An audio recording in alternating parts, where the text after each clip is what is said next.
Although I live in Montreal, it happened in another Canadian city, the city of Toronto, where I was one evening for work reasons, and on the evening of my work I was alone, staying at a hotel, and I had nothing to do.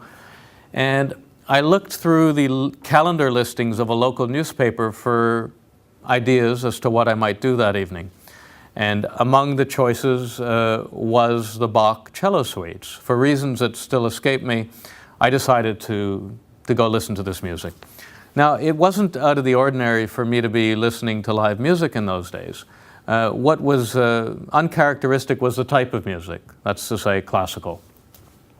Sometime earlier, I'd stopped working as the pop music critic at my daily newspaper in Montreal, the Montreal Gazette. And although I really loved writing about music, after a while I found I had enough with covering pop music, everything from Celine Dion to bands with names like Slayer. But for a lot of the people I knew, this was a dream job, to be pop music critic. You know, one couldn't dream of a better gig in life. And when people would ask, why did I leave what struck many as the perfect job, I often thought back to this particular concert I was reviewing.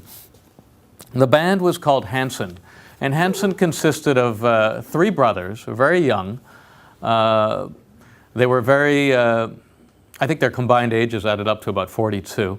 They were very blonde and very cute, at least so thought the thousands and thousands of young girls who had flocked to this concert and were expressing their enthusiasm for Hanson in ways that are really probably only explained by developmental psychology. They were screaming. And they were screaming non-stop throughout this concert.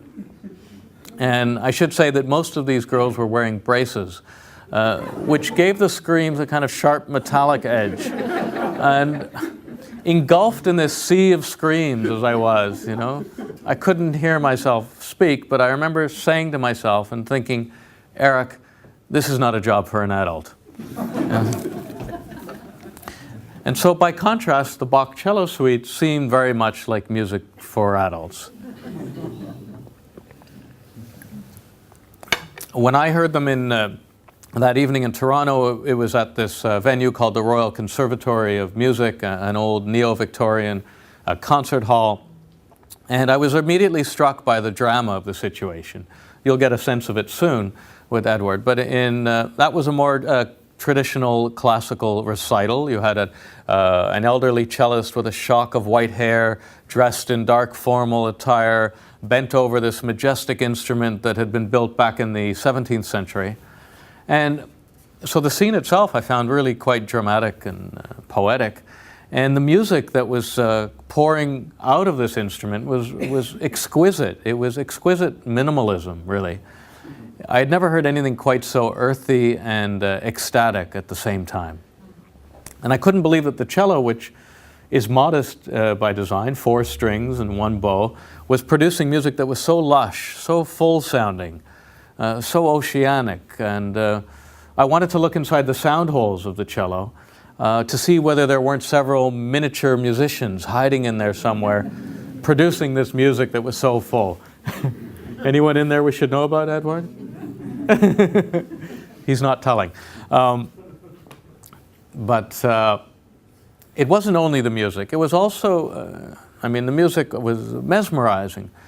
But also what I learned about the music that night really intrigued me. The cellist, whose name was Lawrence Lesser, an eminent cellist from Boston, prepared program notes for the concert in which he wrote down sort of an introductory sketch of the music. And among other things, Lesser explained that Bach's original manuscript, thought to have been composed and written sometime around 1720, disappeared. And this gave every cellist a kind of poetic license or an ability to put their own stamp on the music. It became so a very personalized approach to music. There was no one definitive, authoritative source of the music in the absence of Bach's manuscript. And there were other mysteries surrounding the music. We don't know why Bach wrote this music, which was really quite unprecedented and novel. We don't know when exactly he wrote it. We don't know if the music was even ever performed in his lifetime. We do know that the music was all but unheard of for about 170 years or longer, until a 13-year-old cellist from Catalonia in Spain, Pablo Casals, stumbled upon a copy of the music and went about making it famous years later.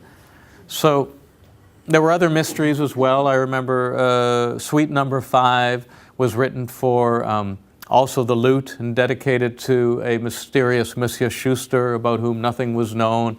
It existed in a strange tuning called scordatura. Suite Number 6, the last suite, was written for a 5-stringed instrument, a mysterious instrument, maybe not even a cello at all. So with all of this in my head and the music in my heart, as I left the concert hall in Toronto that night, I had a strong feeling that there was a story in the music, and that I wanted to write it. I didn't know what form the story would take. In fact, I didn't even know whether it would be fiction or nonfiction at the beginning. And the first few pages that I wrote were actually fiction, a murder mystery involving the killing of a cellist. You have nothing to worry about here tonight, Edward. Looks like a very well-behaved, safe crowd. And the disappearance of an old manuscript. But as I started to research the true story behind the cello suites, just to get my background, I was really fascinated by the story, by the actual history, by the real mysteries, and by trying to answer them as best I could. So very soon the book became not a murder mystery, but a work of nonfiction in which I tried to write the true story of the cello suites. So I think on that note, maybe we will move to the true music of the cello suites. There's only so long you can speak about music before wanting to hear it. And Edward is going to play 2 movements from Cello Suite Number 1. He's going to start with the very familiar Prelude and then the minuets. To set the stage, I'm just going to read from the very beginning of my book. Pardon me, it'll be in English. And my book is structured according to the music itself. So rather than have chapters 1, 2, 3, 4, I've got Suite 1, Prelude, Allemande, Courante, Sarabande, following the actual structure of the music. So it's very easy for me to find the beginning and the text that coincides with Prelude Number 1. It's the very beginning of the book.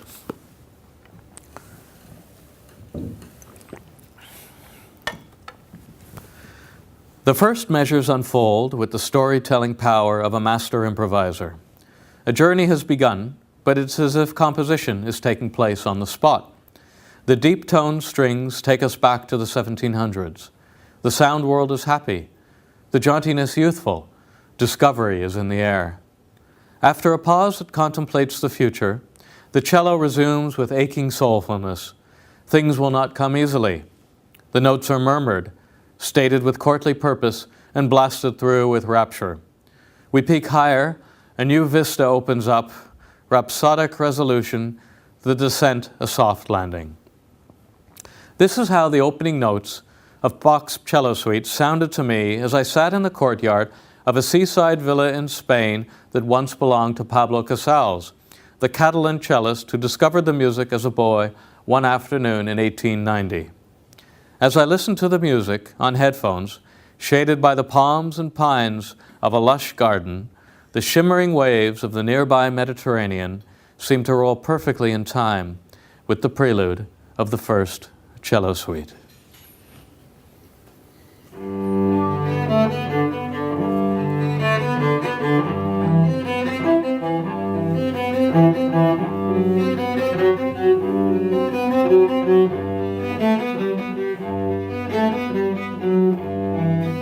Everybody's going to hear different things in the music.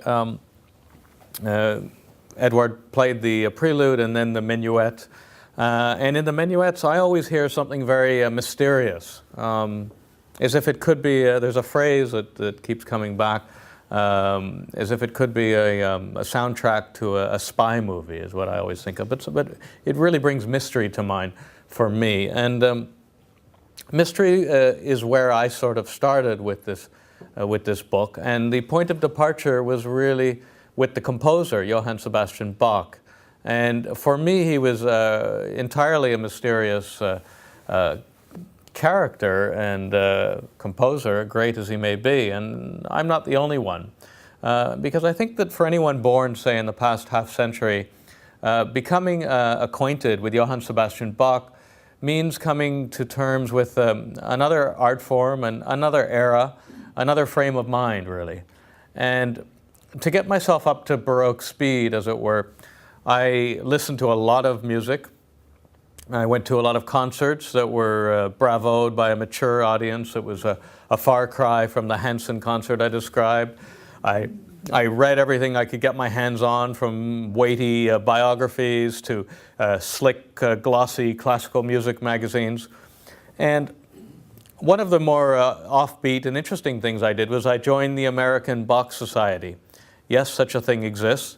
And I was thrilled to learn of its existence because among my friends, nobody was interested in Bach or classical music, and I was quite alone on this quest, as it were. So to discover that there was actually an American Bach Society was really wonderful for me. I joined. It didn't mean very much except that I would get a newsletter a few times a year, and I would eagerly, and I still eagerly pull it out of its manila envelope and you know, scour the newsletter in those days for the latest scholarly clues into the cellosuites, and I still remember the Bach's personal seal is emblazoned on the first page of this newsletter, which is his initials sort of stylishly entwined and topped with a crown, which Bach himself designed.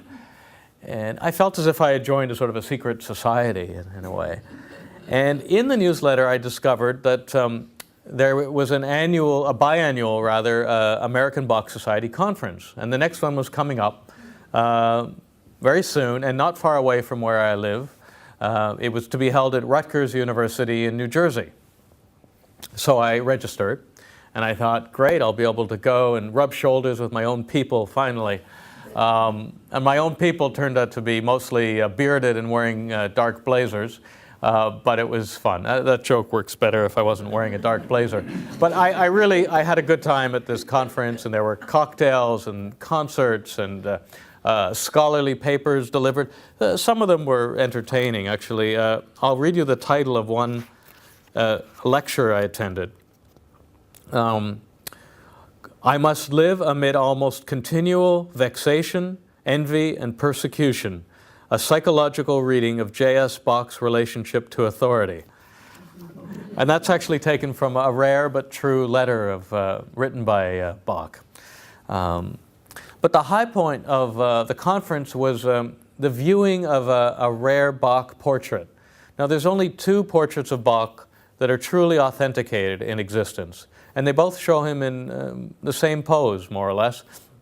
One was painted in 1746, and that's in the Municipal History Museum in Leipzig, where Bach, of course, spent the last 27 years of his life.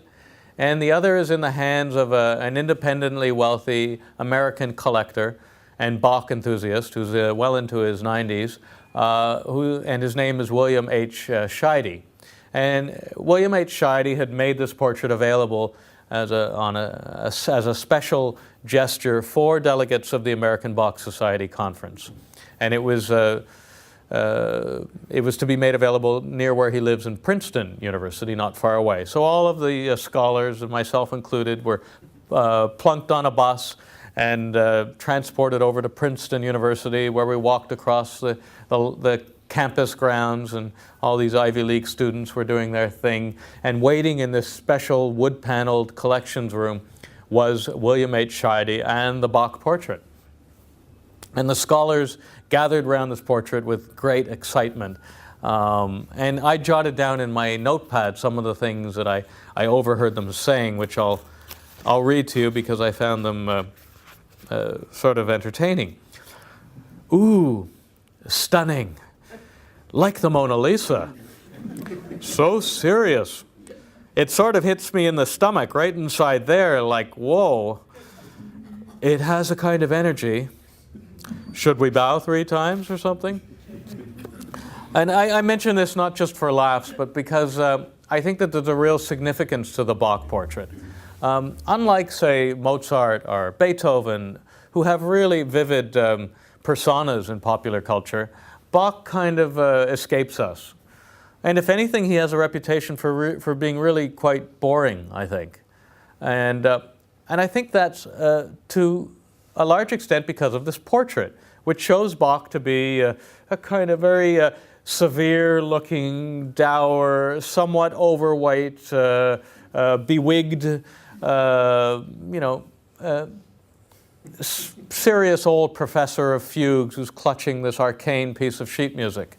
And what I found when I started to research the biography of Bach is that that wasn't the case at all, and he wasn't really quite so dull and boring as the portrait suggests. In fact, he led quite an interesting life, and he was very much a man of passion, I think, of flesh and blood. He liked, we know, for example, his pipe tobacco a lot. He liked his drink, brandy, wine, beer. He married twice. His first wife died tragically young. His second wife was a bit younger than him, and by all accounts, he fell deeply in love with her. All told, Bach had 20 children. 20, count them. 10 lived to adulthood, but that was standard fare for the early 18th century. And Bach's life, too, had its dramatic moments. On one occasion, he got into a sword fight with a bassoon player whose playing he disapproved of. On another occasion, Bach was actually thrown into jail. He was trying to switch jobs in an era and a time and a place where it was really quasi-feudal, the system. And the Duke of Weimar wasn't happy about his plans to switch jobs, so he threw him in prison. So Bach really, I think, led an interesting life, contrary to what his portrait and what popular reputation suggests. You would know this, I think, by listening to his music, if nothing else. And there's a lot of humanity, I think, and passion bursting forth in his music. Let's hear some more of it now. Edward is going to play from Suite Number 2, which is very different, actually, especially after Suite Number 1, which is very upbeat and quite youthful. And Suite Number 2 begins, as you'll see, on a very, very melancholic note. And in fact, there's some musicological evidence that suggests that Bach composed this suite as a sort of a tombeau or epitaph for the death of his first wife, Maria Barbara.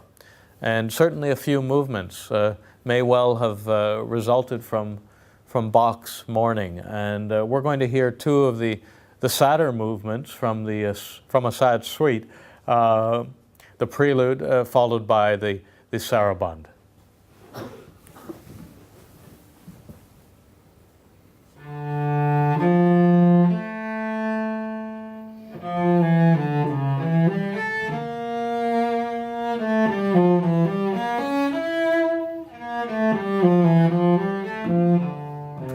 And it was difficult to actually try to turn a piece of music into a book. It's not an obvious thing to do. And I did a lot of the usual, obvious journalistic things. I interviewed well-known cellists, and I spoke to experts and holed up in libraries and archive centers, and I traveled a little bit. And I also was the beneficiary of serendipity. That I don't know what the word in Dutch is, but when the stars seem to align in your favor, when you feel very. Is it a similar word? No? There is no Dutch word. Okay. But I'll read you. Maybe whenever we apply ourselves to something for an extended period of time, things start happening in our favor. I'll read you. I got a letter from an American biographer a while ago in which he described this notion of serendipity. And he won the Pulitzer Prize for his biography of Theodore Roosevelt. The third volume has just come out.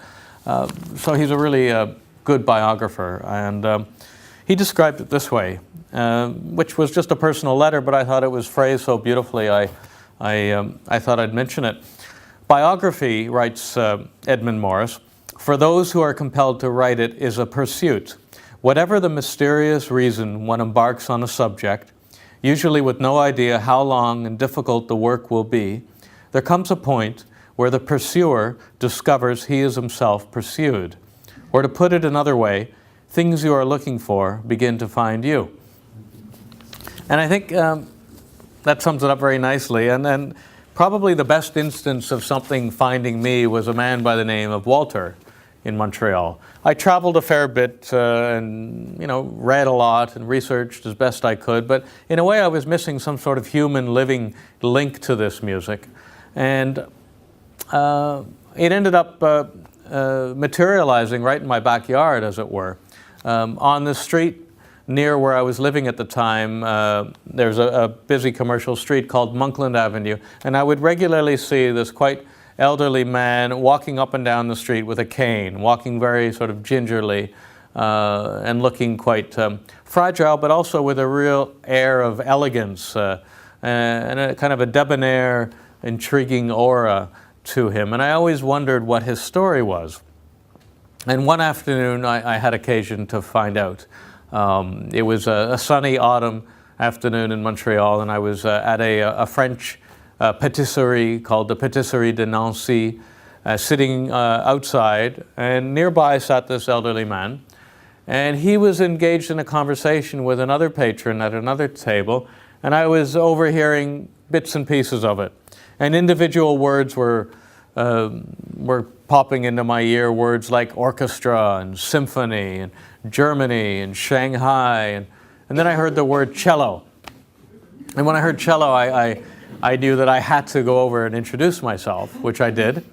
And I was amazed to discover that I had introduced myself to the former principal cellist of the Montreal Symphony Orchestra, a man by the name of Walter Joachim, who was 89 and a half years old at the time. And he was able to tell me great things about the cello and about cello history, such as he remembered hearing Pablo Casals play an entire cello suite in 1927 in Dusseldorf, Germany, when young Walter was a 15-year-old music student. And he was amazed. He never heard anything like this. Even in 1927, which was 37 years after Casals had found this music, 27 years, a generation after he started performing the music, it was still quite extraordinary to hear an entire cello suite in the concert hall. And I became friendly with Walter and would bump into him on Monkland Avenue and walk with him either to his home at this high-rise building down the street or to the cafe. And he would regale me with stories about music history and his own career, which was fascinating. As a German Jew, of course, he had to leave Germany in a hurry in 1933, and he went first to Prague, and then from there he went to Singapore. And when Britain got involved in the war, he had to leave Singapore and ended up in Shanghai, where he quickly became the first cellist of the symphony orchestra there.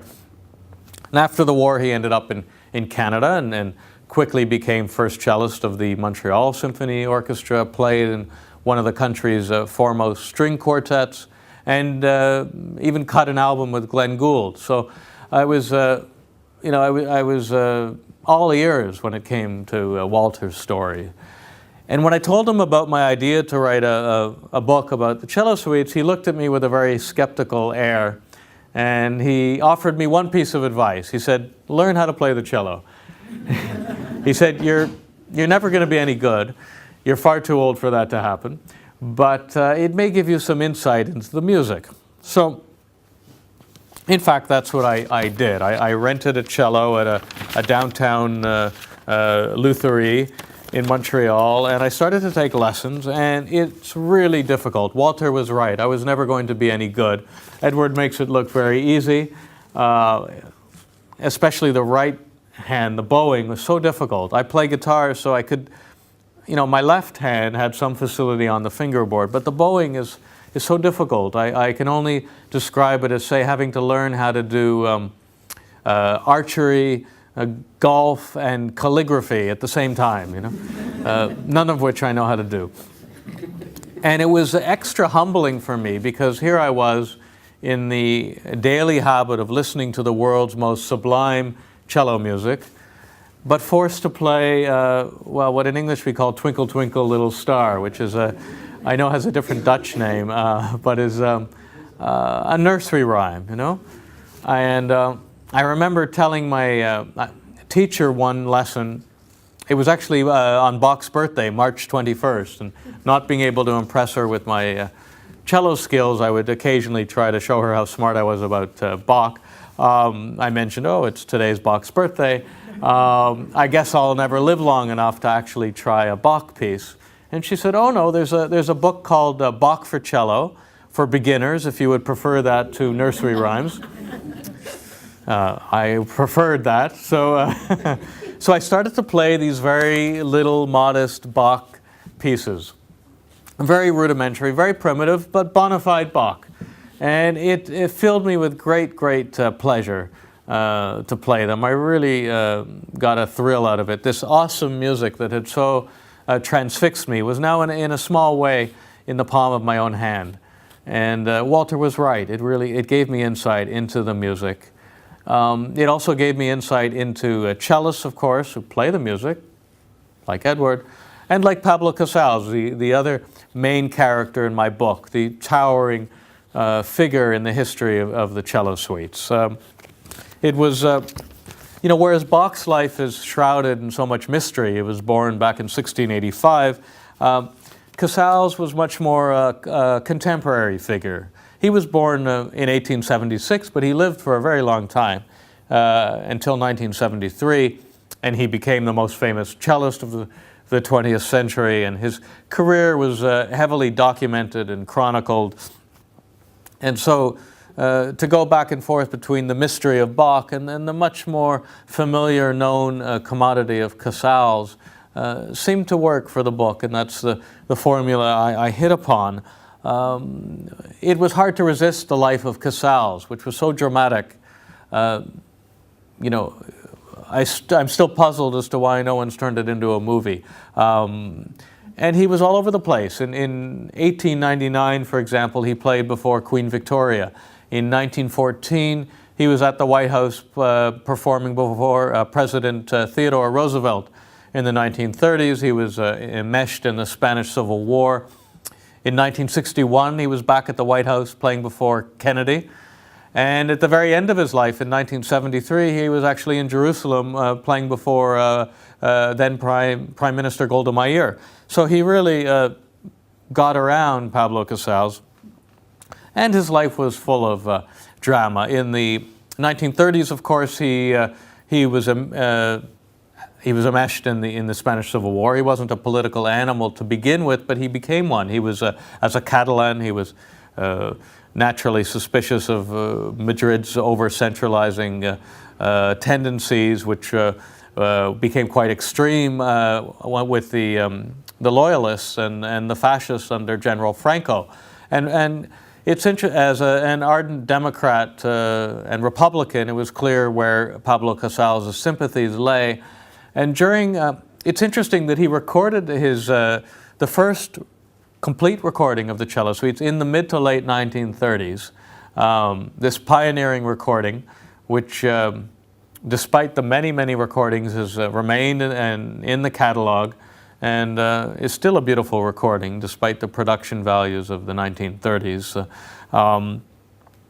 But I think that had the Spanish Civil War not been raging in his homeland during this period, you wouldn't hear the same level of power and urgency and hopefulness and desperation even that's in the music. And so Casals really brought a kind of political aspect to the music, and you can hear it. And later it became more explicit. He refused to perform with any country that had diplomatic relations with the Franco regime, and he was forced into exile in southern France after Franco won the Spanish Civil War in early 1939. But it was his passionate relationship, Pablo Casals', with this music that really most intrigued me.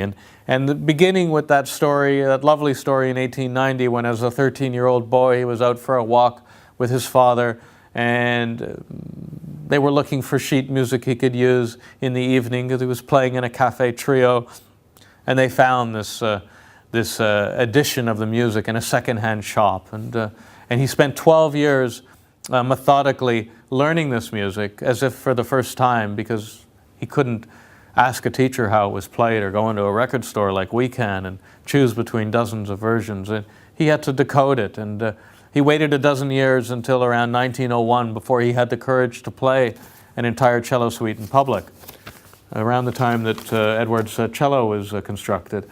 So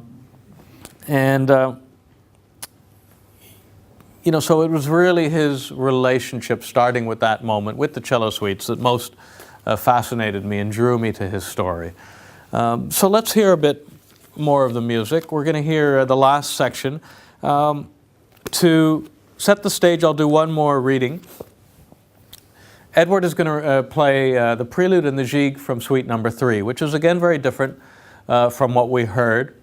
This suite kicks off on a very, very effervescent, joyful phrase. In fact, it's in the key of C major, and it's been called, scholars have called it Bach's personal key of joy. And I can't help but wonder whether he might have met his second wife, Anna Magdalena Bach, who plays a key role in the history and the story of the cello suites when he was composing this. So let me just read a little bit from the Prelude of Suite 3 in the book, and then Edward will do with music what words can only approximate.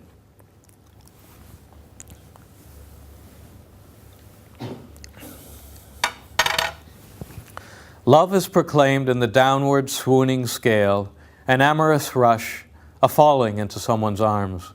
The pitch is romantic. The smitten notes promise everything. Again and again the lover makes his case, rising from the deep notes of desire to heavenly rhetoric. There is cajoling, the pulling of strings, the laws of nature. The world is not to be retired from, the force of life barrels ahead. It is a pleasurable momentum, followed by a stretch of tension, the euphoric overlap of single notes, a coming together, an embrace. She was the youngest daughter of a court trumpeter from Weissenfels, an exquisite singing voice, a praiseworthy figure, barely 20 years old. The two certainly knew each other by June 1721, when Anna Magdalena Wilken was employed as a court singer at Köthen and took communion at St. Agnes Church in town. Although Bach was not in the habit of taking communion, he did it once or twice a year, his name is mentioned on the communion list for the same day as was Anna Magdalena's. Perhaps the young singer had brought him to the pews. In September, the two were named in a baptismal register as godparents to the son of a palace butler. Precious little is known about how Bach and Anna Magdalena fell for each other, but there is a hint of secret courtship contained in the words of a mysterious aria, usually attributed to Giovannini, that was soon inscribed in a music book for her pleasure. To be free and open is oft with danger fraught, so we must well arrange it that they discover not. So if thy heart is mine, love, as mine is truly thine, of this give not a sign, love, no, not the slightest sign.